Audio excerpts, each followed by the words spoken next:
rezim ini. Wah, punya harta kekayaan naik sampai 6,79 miliar. Nggak operasi plastik, Bu. Rugi lo, glowing tuh nanti.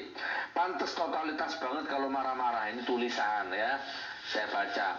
Pejabat kita hebat-hebat, cari uangnya. Menak, Ketua MK, Mensos, Prasto, Gibran, dan lain-lain ya. Tuh kekayaannya melesat pantang mundur sebelum pakai baju oranye. Utang nambah terus, harta pejabat naik terus, pajak makin tinggi, harga barang dan BBM makin mahal. Sementara itu ketidakadilan makin merajalela. Penjilat dan adu domba semakin berani merusak bangsa dan umat beragama. Demokrasi bobrok, licik, penuh dusta dan kebohongan.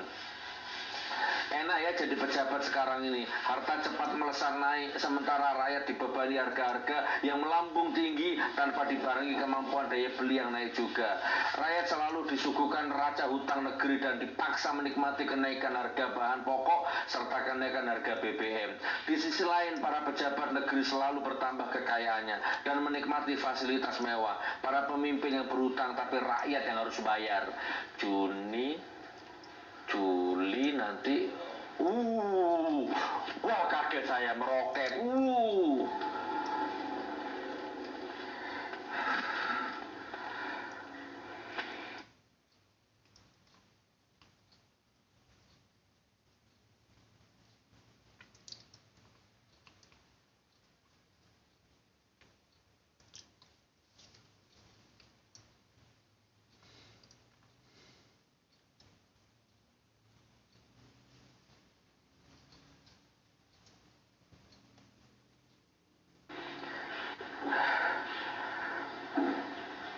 Astagfirullahaladzim.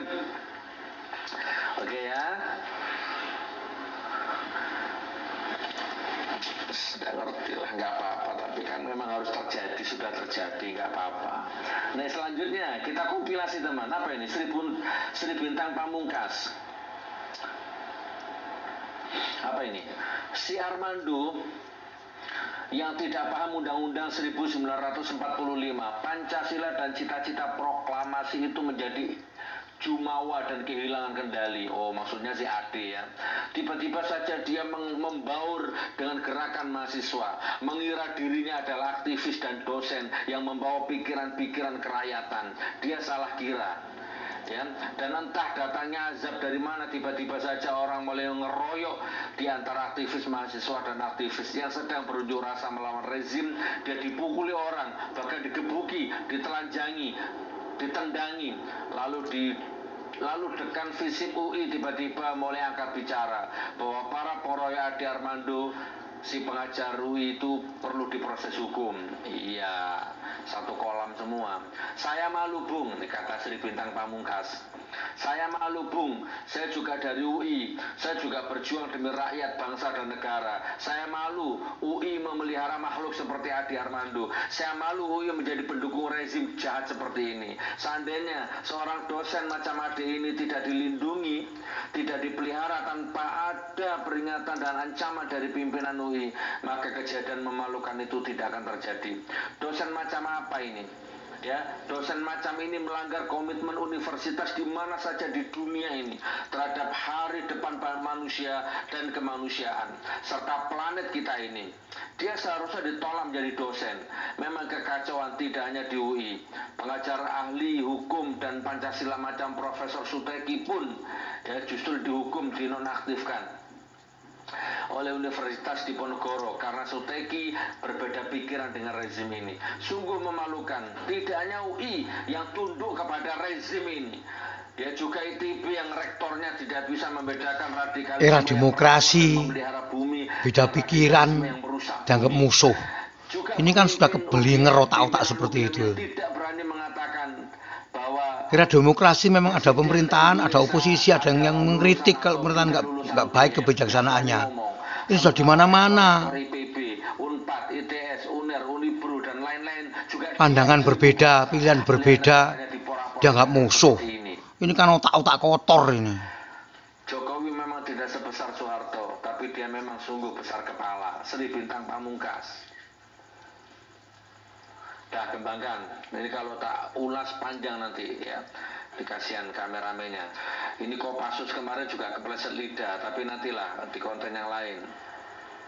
Oh, nggak ada ya, mana? Oh, nggak ada.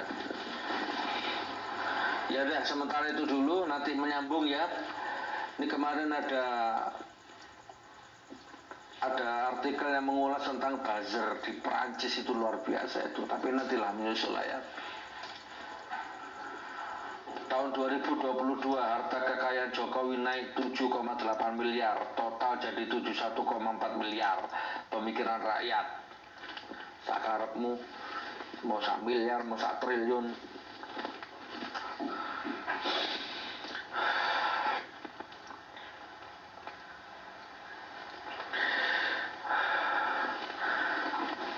Kalau aku jadi presiden tuh dulu iya sih radikal ya. Kalau aku jadi presiden itu nggak apa-apa lah aku naik mobil Innova gitu, atau naik Avanza gitu ya, nggak apa-apa lah. Yang penting rakyatku naik Alphard gitu, naik Lamborghini gitu ya. Luar biasa ada pemimpin seperti itu ya. Jadi ngomong nggak pakai teks ya, ngomong tuh asli dari pikirannya gitu, murni gitu ya. Pakai teks aja masih salah kadang. Astagfirullahaladzim.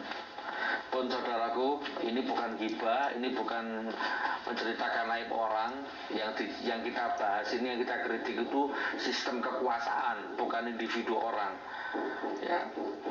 Baik, mudah-mudahan manfaat. Ketemu di video berikutnya. Kita akan bahas artikel yang Kopassus salah lidah dan kepleset lidah dengan buzzer di Prancis ya, kalau nggak salah ya. Ada artikel bagus itu. Jadi nanti kalau Dokter Tifa atau Iva atau siapa kemarin tuh, saya lewat skill nggak sempat saya baca detail. Buzzer itu sebentar lagi akan punah ya, dan pasti punah ya. Pasti akan punah, kita tunggu. Punah dengan cara yang mengenaskan, punah dengan cara yang hina dina, insya Allah. Assalamualaikum warahmatullahi wabarakatuh.